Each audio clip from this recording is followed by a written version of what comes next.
அனைவருக்கும் அன்பான வணக்கம். மீண்டும் ஒரு காணொலியில் சந்திக்கும் வரை உங்கள் ஒருதல் பாய். எப்படி இருக்கீங்க? எல்லோரும் நல்லா இருக்கீங்களா? நல்லா இருக்கணும். எந்த காணொலியில் இன்னும் ஒரு சந்தேகம் உண்டு. என்னென்று கேட்பீங்க. ஒரு உணவு பற்றி ஒரு சந்தேகம்.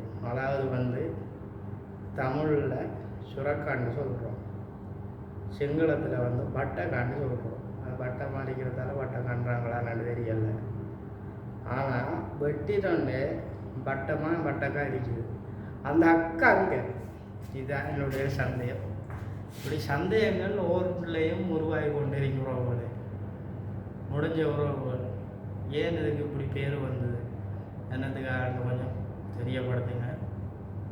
அடுத்தடுத்து காணொலிகள் எந்தையும் ஒரே காணொலி என்னமா செஞ்சு திரிக்கிறது, ஒவ்வொரு சந்தேகத்தையும் கேட்டு தெரிஞ்சு கொள்ளணும் என்பதுதான் என்னுடைய ஒரு இதாக இருக்குது.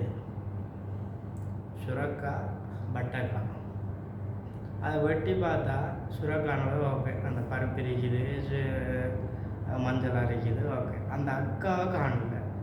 நான் இன்றைக்கு ஒரு சுரக்காயை வாங்கி வெட்டினேன், பார்த்தேன்.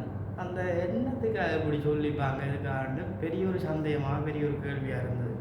அதான் நான் உங்களோட அந்த கேள்வியை வச்சு அந்த காணொலியோட இதில் பிடிக்குமென்னு நினைக்கிறேன். பிடிச்ச ஒரு லைக் பண்ணுங்கள், ஷேர் பண்ணுங்கள், கமெண்ட் பண்ணுங்கள், சப்போர்ட் பண்ணுங்கள். மீண்டும் ஒரு காணொலி. பாய்.